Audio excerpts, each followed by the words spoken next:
नमस्कार, मैं हूं कपिल मिश्रा और हमारी खास पेशकश चुनावी चर्चा में आपका स्वागत है। और आज चुनावी चर्चा में हम बात करेंगे राम नाम पर, सियासत काम पर।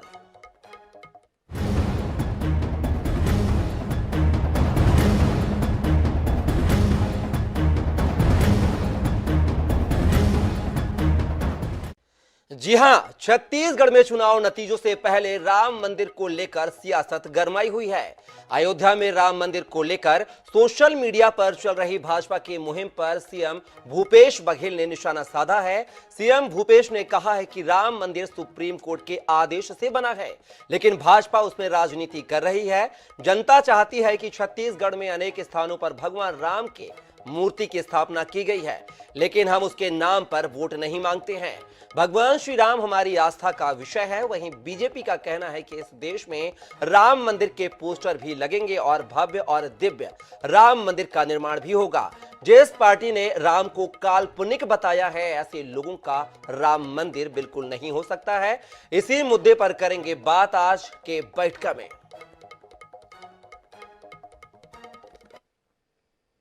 राम मंदिर है वो सुप्रीम कोर्ट के आदेश में बना है। भारतीय जनता पार्टी उसमें राजनीति कर रही है, पूरे देश जानती है। हमने छत्तीसगढ़ में अनेक स्थानों पर भगवान राम की दिव्य मूर्ति की स्थापना की, लेकिन हम लोग उसके नाम से वोट नहीं मांगे। वो हमारा आस्था का विषय है। प्रभु राम की अगर बात भारतीय जनता पार्टी करती है तो मुझे लगता है भूपेश बघेल के पेट में दर्द नहीं होना चाहिए। हम तो क्लियर प्रभु राम की शरण में हैं। प्रभु राम हम के आराध्य हैं, हम सबके। और भूपेश बघेल की बौखलाहट जिस प्रकार से है प्रभु राम के मंदिर के मामले में, मुझे लगता है कहीं न कहीं ये उनका भय झलक रहा है और उनको लग रहा है कि सत्ता उनके हाथ से फिसल रही है, प्रभु राम उनको नकार रहे हैं।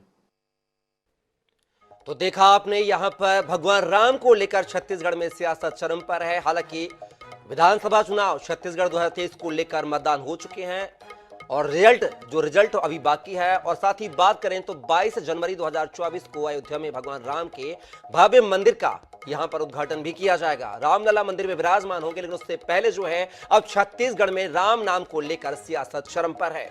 इसी मुद्दे पर चर्चा करेंगे। एक विशेष पैनल हमारे साथ जुड़ेगा, पहले उसका परिचय करवा देते हैं आपसे। हमारे साथ जो है यहाँ पर कांग्रेस प्रवक्ता के तौर पर अभय नारायण राय जी जुड़े हुए हैं। साथ ही बात की तो बीजेपी से अशोक बजाज जी और वरिष्ठ पत्रकार के तौर पर यहाँ पर के शर्मा जी हमारे साथ जुड़ गए हैं। आप तीनों मेहमानों का बहुत बहुत स्वागत है हमारी इस खास पेशकश में। पहला सवाल मेरा बीजेपी बजाज जी आपसे है, राम नाम क्या आपके ही पेटेंट है? अगर कोई बात करता है, कांग्रेस बात करे या अन्य कोई बात करे, जैसा कि आज सीएम भूपेश बघेल ने कहा है कि राम नाम को लेकर जो है बीजेपी हमेशा सिर्फ वोटों में उपयोग करती रही है, सियासत करती रही है, लेकिन हमने छत्तीसगढ़ में इतना विकास कराया है। राम गमन पथ को लेकर कहा, उन्होंने मूर्तियां स्थापित की हैं, उसको साज सज्जा की है। अगर हम बात करें तो माता कौशल्या के धाम की बात करें तो उसका विकास किया है। हमने कभी वोटों के लिए राम का नाम या माता कौशल्या का उपयोग नहीं किया है, लेकिन आप वोटों की खातिर राम नाम की राजनीति करते हैं। कैसे देखेंगे भूपेश बघेल के बयान को?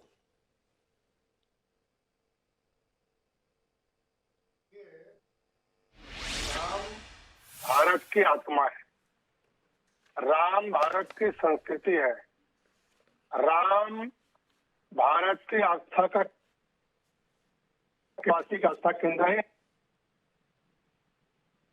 जनता पार्टी कभी राजनीति नहीं किया राम के नाम पर। राम और रोटी को जोड़ा।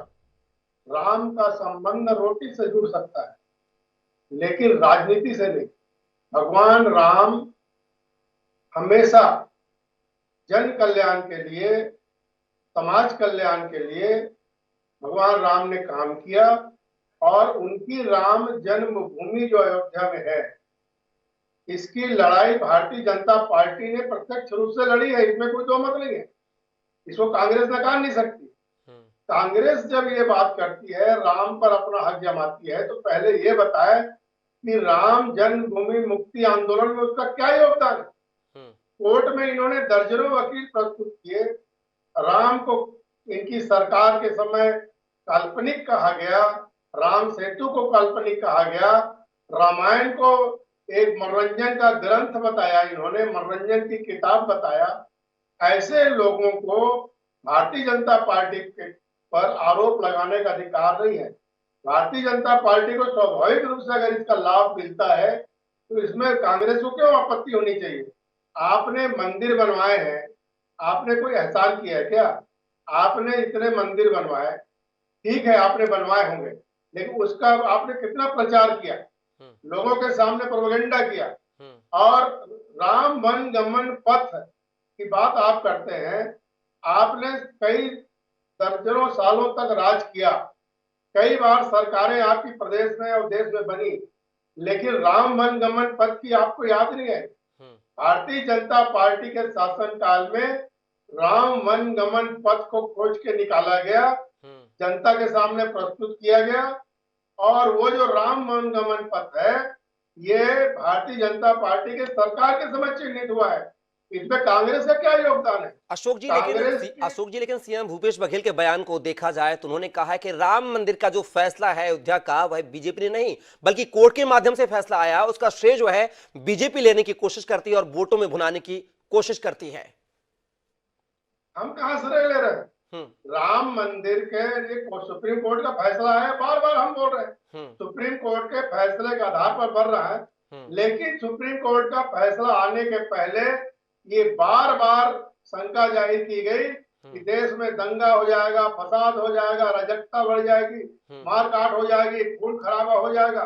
लेकिन आपने देखा है कि राम मंदिर के पक्ष में जब फैसला आया तो सभी पक्षों ने शांतिपूर्वक उस फैसले को मान्य किया। इसमें सरकार का योगदान तो है कि सरकार ने कम से कम चारों तरफ ये माहौल बनाया राम मंदिर के पक्ष में, और सभी पक्ष ने इसको स्वीकार किया है। इसमें कांग्रेस का क्या योगदान है बताइए? अभय नारायण जी हमारे साथ जुड़े हुए हैं, जवाब ले लेते हैं। राम मंदिर का जो भव्य उद्घाटन है 22 जनवरी को होने जा रहा है, जिस तरीके से आज सीएम भूपेश बघेल का बयान आया कि भगवान राम के नाम को लेकर बीजेपी राजनीति करती है, सियासत करती है, कोर्ट के फैसले से ये पूरा निर्माण हो रहा है। यहां पर अब जो बीजेपी प्रवक्ता है अशोक बजाज जी कह रहे हैं कि कांग्रेस ने राम मंदिर के पक्ष में नहीं बल्कि विपक्ष में वकीलों की एक लंबी कतार खड़ी कर दी थी, और इसमें बीजेपी सरकार का, केंद्र सरकार का अहम योगदान है इस राम मंदिर के फैसले को लेकर। तो आप कैसे देखेंगे भूपेश बघेल के बयान को और यहां पर जो बजाज जी के बयान को? देखिए कपिल जी, भूपेश बघेल जी ने बहुत सही बात कही है। राम हमारे आस्था का केंद्र है, राम हमारे पूजने का केंद्र है, राम में हम रस्ते बसते हैं और राम हम में रस्ते बसते हैं। तो राम के नाम पे वोट मांगने का काम न कांग्रेस ने कभी किया न कांग्रेस कभी करेगी। और भारतीय जनता पार्टी और आरएसएस इस देश में झूठ फैलाने की फैक्ट्री है। राम मंदिर का ताला राजीव गांधी ने खोला, राम मंदिर की लड़ाई कांग्रेस ने की, रामलला को जो ताले से आजाद करने का काम था वो कांग्रेस की सरकार ने किया, वीर बहादुर सिंह की सरकार थी वहां, और राजीव गांधी के समय का ताला खोला गया। हाँ, लेकिन बंद भी तो कर दिया गया था भाई नारायण जी, उसको फिर खुला क्यों नहीं छोड़ा गया? पूजा अर्चना क्यों नहीं की गई वहां पर? पूरा खुला था, पूजा होती थी, कभी रामलला में ताला नहीं लगा। लेकिन उस जमीन को लेके विवाद था, मामला कोर्ट में था, और कांग्रेस हमेशा कहती रही कि जो कोर्ट का फैसला आएगा उसको देश मानेगा, जो कोर्ट का फैसला आएगा उसको लोग मानेंगे। फिर अभय नारायण जी, कोर्ट का फैसला आएगा मानेंगे, लेकिन जब कोर्ट में पैरवी चल रही थी तो आपने विरोध में तो वकीलों की लाइन लगा दी थी। कपिल सिब्बल से लेकर तमाम दिग्गज आपके कांग्रेस नेता और वकील जो हैं इसके खिलाफ पैरवी कर रहे थे, राम अस्तित्व को मानने को तैयार नहीं थे। तो फिर वो क्या था? कपिल जी, अगर एक भी कोई दिखा देगा कि कांग्रेस ने वकील खड़ा किया है तो आप जो चैलेंज कीजिए, मानने को तैयार हूं। कांग्रेस ने कभी वकील खड़ा नहीं किया, कांग्रेस ने कभी राम को काल्पनिक नहीं कहा। ये केवल भाजपा का अफवाह है और भाजपा की फैक्ट्री से निकला हुआ। बजाज जी, ये आपकी अफवाह है। बजाज जी क्या कहेंगे? जवाब दीजिए अभय नारायण के सवालों पर। आप पर कह रहे हैं कि ये आपका चारों चरित्र रहा है राम के खिलाफ।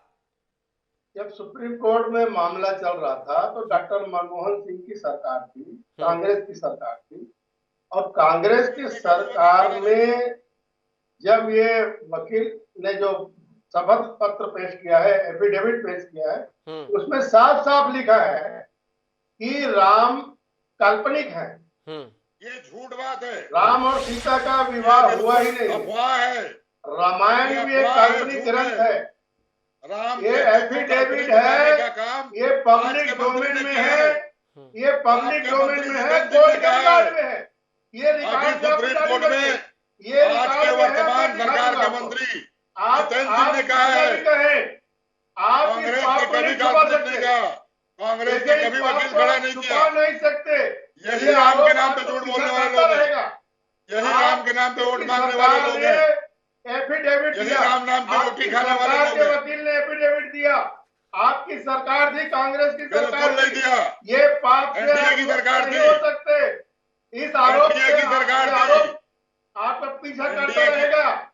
आपने राम के नाम का विरोध किया और कभी कभी आपके नेताओं ने राम को यही दुष्ट अफवाह कहा, है राम को कि पापी भी कांग्रेस कहा, राम के चलिए अशोक जी और अभन्ना जी, मैं आप दोनों को रोकना आज- चाहूंगा। आप दोनों मानने को तैयार नहीं होंगे। राम को लेकर सियासत जो है अब यहां पर भी शुरू हो गई है, टीवी स्क्रीन पर भी शुरू हो गई है। सीधा रुख करूंगा के शर्मा जी का, जो कि वरिष्ठ पत्रकार हैं। के शर्मा जी, 2024 के चुनाव में अभी देरी है, 2023 के चुनाव में वोटिंग हुई है, जस्ट रिजल्ट आना भी बाकी है। उसके पहले जो है अब राम नाम को लेकर सियासत छत्तीसगढ़ से शुरू हो गई है। क्या माना जाए, क्या राम नाम का बहाना है और 2024 पर निशाना है?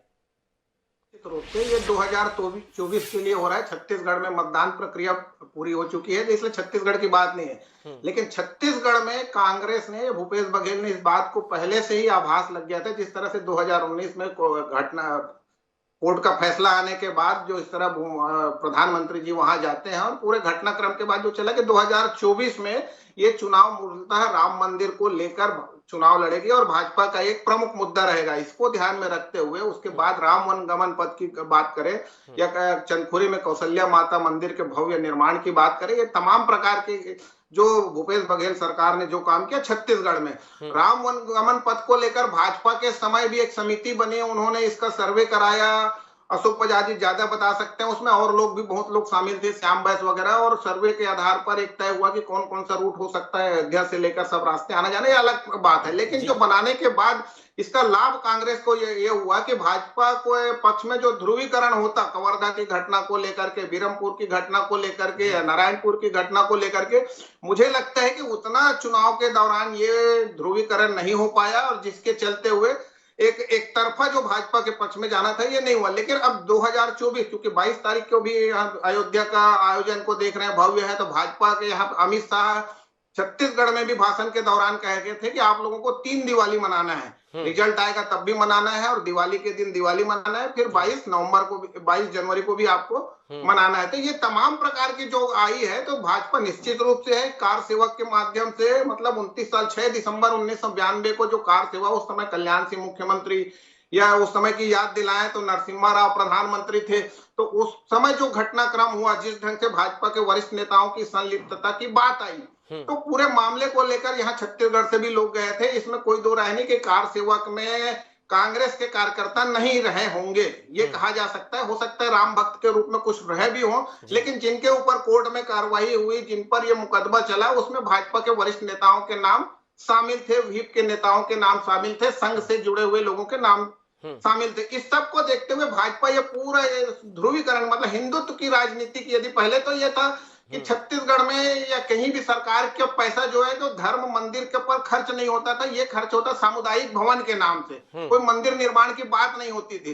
सामाजिक रूप से सामुदायिक भवन के लिए, पंचायत भवन के लिए ये पैसा जारी होता था। लेकिन जिस तरह से छत्तीसगढ़ में भी आप गए, सरकारी पैसे से वो राम वनगमन पथ का निर्माण होगा या जो कौशल्या माता मंदिर का भव्य निर्माण, ये तमाम बातें जो है ये स्पष्ट हो चुका है कि अब ये धर्म की राजनीति जो है ये आगे चल रहा है, लोगों की भावनाओं से जुड़ा हुआ है। लोगों को तय करना है कि राम मंदिर निर्माण में किसका क्या योगदान है, दोनों तरफ के तर्क। आज की बात नहीं है, लंबे समय से बिल्कुल ये बड़ा सवाल है और बड़ा निर्णय भी है जनता का। अशोक जी, जिस तरीके से अभी के शर्मा साहब ने कहा है कि विधानसभा चुनाव के प्रचार के दौरान गृह मंत्री अमित शाह आते हैं और कहते हैं कि 3 दिवाली मनानी, और साथ ये भी कहते हैं कि अगर रामलला के दर्शन करना है तो मैं कराऊंगा, बीजेपी की सरकार बनाइए। क्या चुनावी माहौल में, चुनावी समय में इस तरह के बयान देना क्या जरूरी है? क्या आप राम मंदिर को यहां चुनाव में शामिल नहीं कर रहे हैं? इन बयानों को आगे पीछे भी आप कर सकते हैं। देखिए, पहले भी हमारे सरकार रही, मुख्यमंत्री तीर्थ यात्रा योजना चालू थी, जिसे इनकी सरकार ने आने के बाद बंद कर दिया। अगर लोगों को राम के प्रति जिनको आस्था है, ऐसे लोगों को अगर भव्य राम मंदिर का दर्शन कराया जाएगा तो इसमें राजनीति कहां से हो गई? इसमें अनैतिकता कहां से हो गई? ये कांग्रेस वाले बताएं। कांग्रेस के नेता ये अगर आपत्ति है कि हम 22 जनवरी को जब रामलला के भव्य मंदिर का लोकार्पण होगा, शुभारंभ होगा, प्राण प्रतिष्ठा होगी, और उस दिन अगर पूरे देश में दिवाली मनाई जा रही है, इसमें कांग्रेस के लोगों को आपत्ति क्यों है? भूपेश बघेल को आपत्ति क्यों है? अशोक जी ये बताइए, अशोक जी बार बार कांग्रेस कहते रही है 15 साल की सरकार आपकी थी छत्तीसगढ़ में, भगवान राम के ननिहाल माता कौशल्या की नगरी जो है चंदखुरी को आप डेवलप नहीं कर पाए। कांग्रेस सरकार ने आते ही 15 करोड़ का बजट पास कराया, उस बजट से राम गमन पथ जो है, राम वन पथ गमन, उसका विकास कराया है, चंदखुरी का विकास कराया है। यानी जो बात कर सकते कि जो कौशल्या माता का शहर था, नगर था, राम का ननिहाल था, वो यहां पहले से विद्यमान है, कई सालों से, हजारों सालों से विराजमान है, लेकिन पहचान दिलाने का काम तो भूपेश सरकार ने किया ना। इसको तो आप मानते हैं कि नहीं मानते हैं बजाज जी? आप अपनी जानकारी सुधार लीजिए। मैं 40 साल से राजनीति कर रहा हूं और चंदखुरी जा रहा हूं। जब भारतीय जनता पार्टी के सरकार के आने के पहले उस कौशल्या माँ के मंदिर में जाने के लिए बांस की शैली बनती थी और उस शैली से बनकर जाना पड़ता था। भारतीय जनता पार्टी की सरकार आई, वहां पर सीमेंट से रास्ता बनाया गया, पुल बनाया गया, वहां पर सामुदायिक भवन बनाया गया, उसका सौंदर्यीकरण किया गया, वहां पर कार्यक्रम होने लगे, यहाँ तक कि तीजा महोत्सव भी वहां होने लगा। ये तो भारतीय जनता पार्टी समय हुआ। इनके पहले जब और भी इनकी सरकारें रही है तब इनको चंदखुरी याद नहीं आया, तब इनको गमन और माता कौशल्या के जो चंदखुरी स्थान उस पर कोई काम नहीं किया गया, उस पे 15 साल से बीजेपी ने वहां पे विकास कराया है, पुल बनाया है, सामुदायिक भवन बनाए हैं। और कांग्रेस नेता है, भारतीय जनता पार्टी के प्रवक्ता है, और मैं आपको अपनी याददाश्त ठीक करने के लिए कह रहे हैं। मैं आप छत्तीसगढ़ के लोग महोत्सव भूपेश बघेल की सरकार में जाने, और हमने उन जगहों को चिन्हित किया जहां वनवास के दौरान भगवान राम जहां जहां उनके चरण पड़े थे, उन सभी जगहों को चिन्हित कर वहां पर्यटन परिपथ बनाने का काम किया। और 50-50 फीट की भगवान राम, हमारे भाचा राम, छत्तीसगढ़ के लोग तो भाचा का पैर इसलिए पढ़ते हैं कि भगवान राम हमारे भाचा हैं, वहां हमने उनकी मूर्ति लगाने का काम किया। फिर चले जाए, अशोक भैया जहां जाना चाहते हैं जाए। और आज का डिबेट का विषय ये नहीं है कि हमने काम किया, आज का डिबेट का विषय है कि चुनाव में हमने राम गमन पथ का कहीं इस्तेमाल नहीं किया, भगवान राम के नाम का कहीं इस्तेमाल नहीं किया, भगवान राम के नाम पर वोट नहीं मांगे। और लोकसभा के पहले अमित शाह छत्तीसगढ़ में आके वोट मांगने का काम कर रहे हैं, दिवाली की बात कर रहे हैं। अरे 24 में भी इनका सफाया हो रहा है। अशोक जी, भगवान राम भी इनको नहीं बचा सकते जी। हनुमान जी की गदा ने जो कर्नाटक में प्रहार किया है। अशोक जी जी अभय जी आपको रोकना चाहूंगा। अशोक जी आपने कहा है कि जो भी 15 सालों में विकास कार्य हुए वो बीजेपी ने किए हैं, 5 साल में कांग्रेस ने कोई विकास नहीं किया, चाहे चंदखुरी का हो, चाहे राम वन पथ गमन का हो। आप मुझे मेरी याददाश्त सुधारने की बात कर रहे हैं, मैं आपको बता दूं कि उन्होंने छत्तीसगढ़ सरकार की तारीफ की है। उन्होंने कहा है कि राम वन पथ गमन पर जो काम छत्तीसगढ़ सरकार ने, भूपेश सरकार ने किया है वह तारीफ के काबिल है। और जाएंगे शोध संस्थान गठन करके उस समय जो राम भगवान, राम लक्ष्मण सीता जी, कांग्रेस के राज में हमारे 15 साल के पहले कौशल्या मंदिर की चर्चा नहीं होती थी। चर्चा तो हमारी सरकार के समय हुई है, बिल्कुल नहीं हुई है। सच को भ्रष्टाचार याद था। अब राम का नाम लेने के लिए मजबूर हो गए, इनको राम का नाम लेना मजबूरी हो गया है। और उस मजबूरी के कारण आज ये राम का नाम जप रहे हैं। केवल 22 जनवरी को लोकसभा वो चुनाव के दिवाली लिए। मनाएंगे। 22 केवल जनवरी लोकसभा को पूरे चुनाव के देश लिए। में दिवाली हम पूरे हर साल विश्व मनाते में हैं। दिवाली मनाई जाएगी। राम चलिए, ये राजनीति चलिए नहीं है। बिल्कुल अशोक जी, आप दोनों को रोकना चाहूंगा। अभय नारायण जी, के शर्मा जी, अब राम नाम को लेकर जो है, जैसा कि अशोक बजाज जी ने कहा है कि 15 सालों में उनके शासन काल में, उनके जब सरकार थी तब कार्य हुआ है। वहीं कांग्रेस कह रही है, कांग्रेस का तो बजट भी है 15 करोड़ का, जिसमें उन्होंने राम पथ। देखिए, राम गमन पथ योजना भूपेश सरकार की योजना, एक सरकार की ओर से तय किया गया। उसके वनगमन पथ को आगे बढ़ाने के लिए पूरी तरह कोरिया तरीके से में राशि का प्रावधान किया गया। भाजपा शासन काल के जहां तक बात मैं कह रहा हूं, एक शोध समिति जैसी बनी है, और शोध समिति ने भाजपा का योगदान नहीं था। और भाजपा के समय की एक बात कहेंगे तो अजय चंद्राकर का भी बयान आता है, पूर्व मंत्री का, कि वो जगह जो है चंदखुरी, वो कौशल्या माता का जन्म स्थल नहीं है। ये अलग प्रकार के एक विवाद वहां पे वहां इसी तरह से कौशल्या माता के जन्म स्थली के रूप में पूजा पाठ की बात आती है। डेवलपमेंट और विकास की जो बात है, निश्चित रूप से राष्ट्रीय यदि पहचान बनी है इसको, तो भूपेश शासन काल में हुआ। इस बार के बजट में भी लगभग मेरे ख्याल से 2000 करोड़ का इसमें प्रावधान किया गया है, जिससे ये काम चल रहा है। जी, चलिए, अभय नारायण जी, आप बहुत बातें कर रहे थे कि राम जो है वो बीजेपी राजनीति करे। चलिए, मैं आपसे सवाल पूछ लेता हूं। अगर बात की जाए यहाँ पर पीसीसी चीफ दीपक वैज का बयान सामने आया, तो उन्होंने कहा था कि बीजेपी के पास केवल मोदी है और राम और हनुमान हमारे साथ है। नंबर दूसरा, आपके ही 2014-2019 के लोकसभा चुनाव में प्रत्याशी रहे आचार्य प्रमोद कृष्णम ने अभी हाल ही में 2 हफ्ते पहले बयान दिया है कि कांग्रेस के लोग और कांग्रेस के कुछ नेता भगवान राम और भगवान राम मंदिर से परहेज करते हैं। साथ ही बात की जाए, गहलोत सरकार में मंत्री रहे, जो कि मैं नाम बता दूं आपको, चतरा देशबंधु, उन्होंने कहा है कि राम से घटिया आदमी कोई नहीं हो सकता है। राशिद अलवी साहब भगवान राम की तुलना बयान दिया। और दीपक बैज जी जो हमारे प्रदेश अध्यक्ष हैं और सांसद हैं, अगर वो कहते हैं कि राम के रास्ते पे हैं, तो राम राज की कल्पना छत्तीसगढ़ में हो रही है। राम राज की कल्पना क्या है? हमारा मजदूर सुखी रहे, गौ माता की सेवा हो, यही तो राम राज है।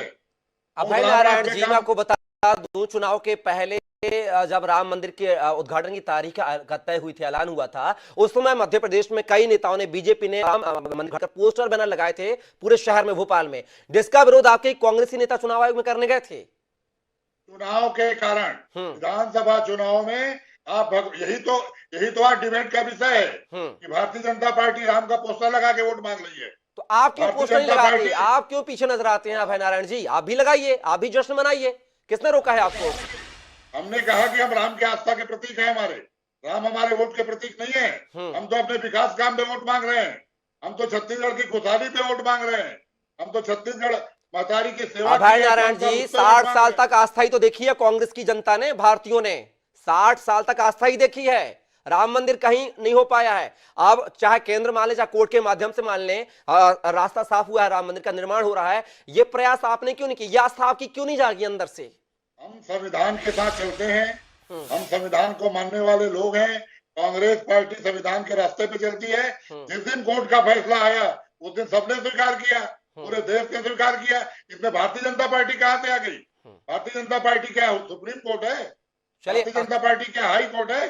के शर्मा जी, कम शब्दों में आपसे प्रतिक्रिया जानना चाहूंगा, कम शब्दों में। समय की सीमा है, प्रतिबद्धता है। क्या 2024 के चुनाव में राम मंदिर मुद्दा रहेगा दोनों दलों के लिए? निश्चित रूप से मुद्दा रहेगा। ये पहले से ही तय है, जिस हिसाब से राजनीतिक दिशा आगे बढ़ रही है। भगवान राम आराध्य है, और जो मैं कहूंगा कि 22 जनवरी को जो लोकार्पण हो रहा है मंदिर का, इसको कांग्रेस भाजपा से ऊपर उठ करके सभी लोगों को इसमें दिवाली मनाने की बात आनी चाहिए। सभी को लेकिन आया हूं करके वोट मेरे ख्याल से नहीं मांग सकता। ये संविधान की भी बात आएगी, चुनाव आयोग भी इस पर अपने कार्रवाई कर सकता है। लेकिन ये बात ये है कि किसने क्या किया, ये जनता के विवेक पर निर्भर करता है कि राम मंदिर के निर्माण में प्रधानमंत्री के कार्यकाल की बात कहे। लेकिन अब जो परिणाम आया है सुखद रहा है और हिंदुत्व के दृष्टि से भी देखें, सनातन धर्म की दृष्टि से तो एक बड़ा एक सौभाग्यशाली की प्रतिबद्धता है, कमी है। और आप हमारे तीनों में हमारी चर्चा का हिस्सा बने, अभय नारायण जी, के शर्मा जी और साथ ही अशोक बजाज जी। आप तीनों मेहमान को बहुत बहुत स्वागत, धन्यवाद। तो अब देखना होगा कि 2024 की सियासत से पहले जो है राम नाम को लेकर जो है अब राजनीति भी शुरू हो गई है। और जैसा कि के शर्मा साहब ने कहा कि 22 जनवरी को पूरे देश में जो दिवाली की तरह जश्न होना चाहिए, भगवान रामलला मंदिर में विराजमान होंगे, ये सभी की आस्था और बात करें तो देशभक्ति और राम भक्ति होगी, इसका हम भी समर्थन करते हैं। लेकिन देखना होगा कि 2024 के चुनाव में राम नाम को लेकर कौन सी पार्टी बहुमत में काबिज होगी। क्या तीसरी बार प्रधानमंत्री मोदी अपनी सरकार बनाने में, केंद्र में सरकार बनाने में कामयाब होंगे, या कांग्रेस जो वनवास भोग रही है 10 सालों का, उसमें कांग्रेस को कामयाबी हाथ लगेगी। इन सभी बिंदुओं पर दिखना होगा। फिलहाल के लिए बस इतना ही। आप मुझे दीजिए इजाजत। नमस्कार।